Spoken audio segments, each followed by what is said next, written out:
Praise the Lord. आप सबको जय मसीह की। परमेश्वर यहोवा ने अपने ऊंचे और पवित्र स्थान से दृष्टि करके स्वर्ग से पृथ्वी की ओर देखा, ताकि बंदियों का कराहना सुने और घात होने वालों के बंधन खोले। वह सिय्योन पर दया करेगा, क्योंकि उस पर अनुग्रह करने का ठहराया हुआ समय आ पहुंचा है। रोमियो 5:18-21 में लिखा है, इसलिए जैसा एक अपराध सब मनुष्यों के लिए दंड की आज्ञा का कारण हुआ, वैसा ही एक धर्म का काम भी सब मनुष्यों के लिए धर्मी ठहराए जाने का कारण हुआ। जैसा एक मनुष्य की आज्ञा न मानने से बहुत लोग पापी ठहरे, वैसे ही एक मनुष्य की आज्ञा मानने से बहुत लोग धर्मी ठहरेंगे। जैसा पाप ने मृत्यु फैलाते हुए राज्य किया, वैसा ही हमारे प्रभु यीशु मसीह के द्वारा अनुग्रह भी अनंत जीवन के लिए धर्मी ठहराते हुए राज्य करे। परंतु व्यवस्था बीच में आ गई कि अपराध बहुत हों, परंतु जहाँ पाप बहुत हुआ, वहाँ अनुग्रह उससे भी कहीं अधिक हुआ। परमेश्वर का अनुग्रह हमारे पापों से बहुत बड़ा है। कोई भी पाप अनुग्रह से बड़ा नहीं है। वो पाप से ताकतवर है। अनुग्रह परमेश्वर देते हैं जिसके योग्य हम नहीं हैं। वो अनुग्रह हम यीशु की मृत्यु, उनके गाड़े जाने और जी उठने के द्वारा पाते हैं। बहुत से जो अविश्वासी हैं, अन्य जाति हैं, अनुग्रह को क्लेम तो करते हैं, परंतु यीशु मसीह के मारे जाने, गाड़े जाने और जी उठने पर विश्वास नहीं करते, तो वह उस अनुग्रह को नहीं पा सकते जो परमेश्वर देते हैं। यद्यपि वे अपने कामों और अपनी योग्यता से अपने को संतुष्ट कर सकते हैं। पाप परमेश्वर के अनुग्रह को बहने से नहीं रोकता, लेकिन परमेश्वर का अनुग्रह पाप को रोक देगा। तो फिर बड़ा कौन है? हमारे पाप, हमारे काम, हमारी योग्यता या परमेश्वर का अनुग्रह? जवाब स्पष्ट है, परमेश्वर का अनुग्रह हमेशा बड़ा होता है। व्यवस्था इसलिए आई कि अपराध बढ़े, क्योंकि व्यवस्था के दिए जाने तक पाप जगत में तो था, परंतु जहाँ व्यवस्था नहीं, वहाँ पाप गिना नहीं जाता। परंतु जहाँ पाप बहुत हुआ, वहाँ अनुग्रह उससे भी कहीं अधिक हुआ। तो फिर क्या हम पाप करते रहें कि अनुग्रह बढ़ता रहे?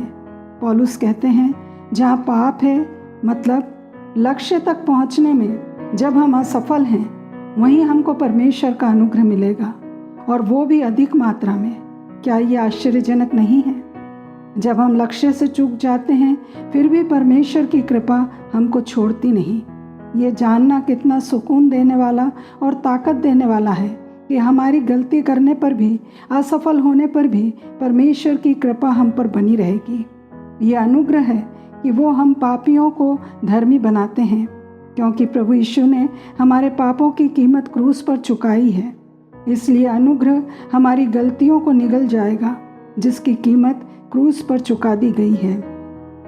2 कुरिन्थियों 9:8 में लिखा है, परमेश्वर सब प्रकार का अनुग्रह तुम्हें बहुत आयत से दे सकता है, जिससे हर बात में, हर समय सब कुछ जो तुम्हें आवश्यक हो तुम्हारे पास रहे, और हर एक भले काम के लिए तुम्हारे पास बहुत कुछ हो।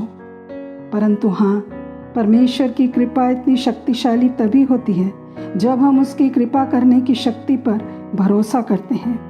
अनुग्रह या कृपा वह करने और बनने में सक्षम बनाता है जो हम नहीं कर सकते या जो हम नहीं बन सकते। तो अब हम जानेंगे कि अनुग्रह हमारी गलतियों, हमारी बुराइयों, हमारी कमजोरियों से भी कैसे बड़ा है और कैसे ऐसी स्थितियों में हमारी सहायता करता है। भजन 71:20-21 में लिखा है, हे परमेश्वर, तूने तो हमको बहुत से कठिन कष्ट दिखाए हैं, परंतु अब तू फिर से हमको जलाएगा और पृथ्वी के गहरे गड्ढे में से उबार लेगा। तू मेरे सम्मान को बढ़ाएगा और फिर कर मुझे शांति देगा। अनुग्रह हर परिस्थिति में हमें संतुष्ट रहना सिखाता है। हर परिस्थिति का सामना करने में हमें शांत रहने की क्षमता देता है, क्योंकि हम संतुष्ट रहते हैं कि परमेश्वर हमें बचा लेंगे। यहाँ तक कि हमें दूसरों के लिए भी आशीषमय बनाता है। तो प्रियो, यदि जीवन के किसी क्षेत्र में कोई कमजोरी या असफलता से जूझ रहे हैं, क्रोध, क्षमा न करना, बुरी आदतें जिसे छोड़ नहीं पा रहे हैं, तो हमें प्रभु यीशु के प्रेम और क्रूस पर उसने जो हमारे लिए किया है उस पर ध्यान करना है, क्योंकि अनुग्रह ही एकमात्र शक्ति है जो जीवन में बुराइयों को रोक सकती है, जो अपराधों में, निंदा में, निराशाओं में डूबे रहते हैं, अपने को दोषी समझते हैं। परमेश्वर के अनुग्रह को पाने के लिए विश्वास के साथ प्रभु के पास आना ही एकमात्र रास्ता है। विजय तभी मिलेगी जब परमेश्वर के अनुग्रह का सामना करेंगे। दूसरा थिस्सलुनीकियों 2:13 में लिखा है, हे भाइयों और प्रभु के प्रिय लोगों, चाहिए कि हम तुम्हारे विषय में सदा परमेश्वर का धन्यवाद करते रहें, क्योंकि परमेश्वर ने आदि से तुम्हें चुन लिया कि आत्मा के द्वारा पवित्र बनकर और सत्य की प्रतीति करके उद्धार पाओ। तो अनुग्रह जिसे हम अनुभव करते हैं वह है पवित्र आत्मा की उपस्थिति, और वह भी निरंतर उपस्थिति जो हमें पवित्र करता है और हमें उस सत्य की याद दिलाता है जब हम भूल जाते हैं। आत्मा के द्वारा अनुग्रह ने पौलुस को और हमें भी दुनिया के लिए ज्योति बनने और यीशु नाम का प्रचार करने के लिए बुलाया है। जब परमेश्वर हमारे आसपास के लोगों का उपयोग करके हमारी ज़रूरतों को पूरा करते हैं तो वह अनुग्रह होता है। प्रेरितों 14:17 के अनुसार, तो भी उसने अपने आप को बेगवाह न छोड़ा, किंतु वह भलाई करता रहा और आकाश से वर्षा और फलवंत ऋतु देकर तुम्हारे मन को भोजन और आनंद से भरता रहा। अनुग्रह की सुंदरता यह है कि वे बिना किसी शर्त के है। हम उद्धार के लायक नहीं हैं, पवित्र आत्मा की मदद के लायक नहीं हैं, और हम इस जीवन के सभी आनंद और सुखों के लायक नहीं हैं। फिर भी परमेश्वर हमारे लिए अपने प्रेम के कारण अनुग्रह के इन सभी रूपों को हमारे जीवनों में उपलब्ध कराते हैं। हर व्यक्ति में अच्छाई के बीज होते हैं, लेकिन नमी और रोशनी के बिना कोई भी बीज अंकुरित और पक नहीं सकता। इसलिए ये पहचानना होगा कि परमेश्वर की सहायता के बिना, उनके समर्थन और मार्गदर्शन के बिना आध्यात्मिक और सांसारिक जीवन में कोई भी प्रगति असंभव है। ईश्वरीय कृपा इतनी शांति और खुशी लाती है कि सांसारिक लाभ और सुख इसकी तुलना में नगण्य लगते हैं। अनुग्रह साधारण व्यक्ति को असाधारण शक्ति से भर देता है। प्रेरित अपोस्टल्स जो साधारण लोग थे, उनमें कोई स्पष्ट प्रतिभा नहीं थी। पवित्र आत्मा जब उन पर उतरा, वे आध्यात्मिक रूप से इतने समृद्ध हो गए कि न केवल साधारण लोगों को बल्कि दार्शनिकों, बुद्धिजीवियों, कुलीनों को भी विश्वास में ले आए। उनके शब्द कठोर हृदयों में प्रवेश कर गए, जिन्होंने पापियों को पश्चाताप और स्वार्थी लोगों को धार्मिकता की ओर प्रेरित किया। जो हिम्मत हारे हुए थे उन्हें परिश्रम करने की ओर प्रेरित किया। जो डरपोक थे वे साहसी प्रचारकों में बदल गए। उनके कारण मसीहत सारी दुनिया में फैल गई और सामाजिक नवीनीकरण हुआ।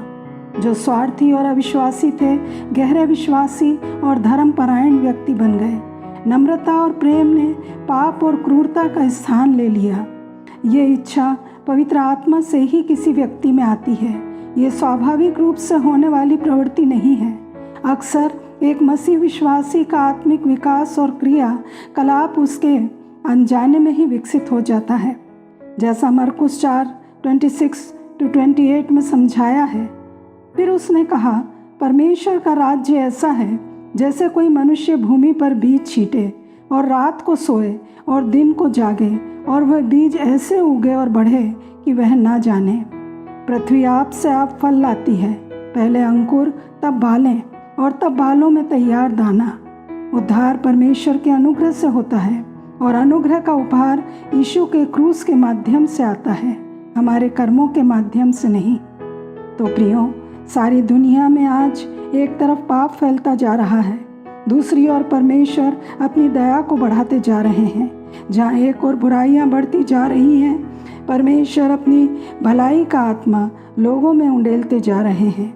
एक तरफ बढ़ने का काम हो रहा है, दूसरी तरफ उंडेले जाने का काम हो रहा है। अंधकार बढ़ रहा है, उजियाला फैलता जा रहा है, जिससे अंधकार सिमटता जाएगा। शरीर के काम अर्थात व्यभिचार, गंदे काम, लुचपन, मूर्ति पूजा, टोना, बैर, झगड़ा, ईर्ष्या, क्रोध, विरोध, फूट, विधर्म, डाह, मतवालापन, लीला क्रीड़ा बढ़ते जा रहे हैं।